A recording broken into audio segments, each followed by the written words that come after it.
नमस्कार मित्रांनो, स्वागत आहे तुमचं एका नवीन व्हिडिओमध्ये। मित्रांनो, आज आपण थेट शेतातून व्हिडिओ बनवणार आहोत। मित्रांनो, आपण आज शेतात यासाठी आलेलो आहोत की आपण ई-पीक पाहणी ऑनलाईन कशी करायची याची माहिती आपण आजच्या व्हिडिओमध्ये पाहणार आहे। मित्रांनो, यासाठी आपण थेट शेतात आलेलो आहोत। चला तर मग पाहूया ई-पीक पाहणी कशी करायची आणि आपलं पीक ऑनलाईन कसं नोंदवायचं। चला तर मग सुरू करूया आजचा व्हिडिओ।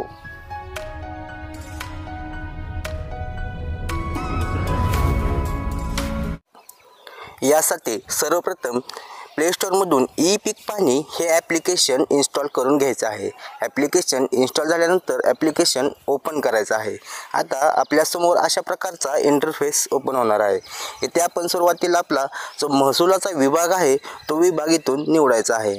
आता माझा पुणे विभाग आहे तो मी निवडतो आणि इथून पुन्हा नेक्स्ट वरती क्लिक करायचं आहे। आता इथे आपण लॉग इन पद्धत निवडायची आहे। आपण आता शेतकरी म्हणून लॉग इन करा या पर्यायावरती क्लिक करायचं आहे आणि इथे आपला जो चालू मोबाईल नंबर आहे तो मोबाईल नंबर इथे एंटर करायचा आहे आणि पुढे जा या बटनावरती क्लिक करायचं आहे। पुन्हा इथे खाली आपल्याला नवीन खातेदार नोंदणी करा या पर्यायावरती क्लिक करायचं आहे। परत इथं आपला जो जिल्हा आहे तो जिल्हा इथे निवडायचा आहे। त्यानंतर आपला तालुका आपण इथे निवडायचा आहे आणि आपलं जे गाव आहे ते गाव इथे आपण निवडायचं आहे आणि नेक्स्ट वरती क्लिक करायचं आहे। आता इथे आपण पहिले नाव, मधले नाव, आडनाव, खाते क्रमांक किंवा गट क्रमांक यानुसार आपलं नाव सर्च करू शकता। आता माझ्याकडे खाते क्रमांक आहे तो मी खाते क्रमांक टाकून घेतो।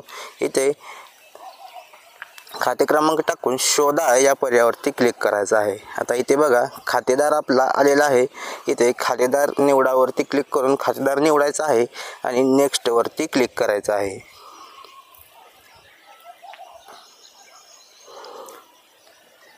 थोडा वेळ वाट बघायची आहे। बघा आता आपलं इथे नोंदणी अर्ज आलेला आहे। आपण इथे परत एकदा नेक्स्ट वरती क्लिक करायचं आहे आणि संकेतांक पाठवा म्हणजे आपल्या मोबाईलवरती एक OTP येईल। आता इथे पुढे या बटनावरती क्लिक करायचं आहे आणि इथे बघा तुमच्या आधीच नोंदणी झालेली आहे, तुम्हाला पुढे जायचे आहे का? आता इथे अगोदर नोंदणी झाली असल्यामुळे अशी सूचना येत आहे। नवीन नोंदणी असेल तर अशी सूचना येणार नाही। इथे होय वरती क्लिक करायचं आहे।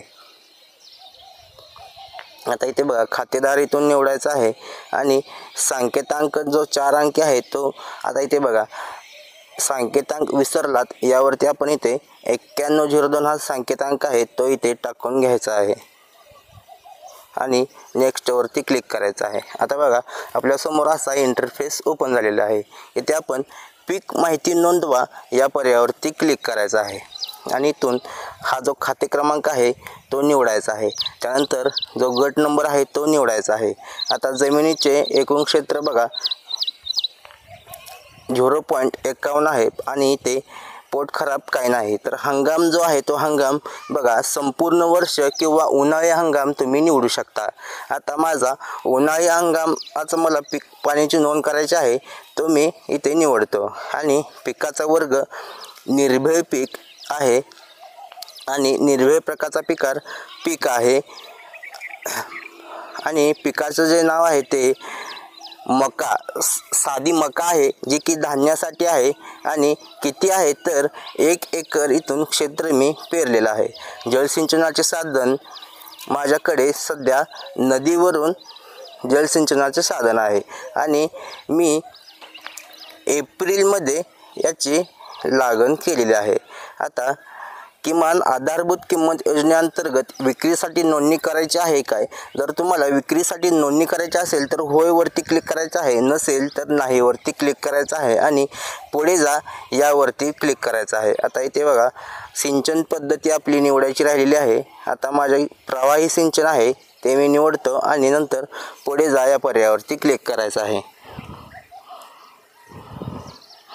आता बघा पिकाचे छायाचित्र आपल्याला आवश्यक आहे। शेतात आलेला आहे।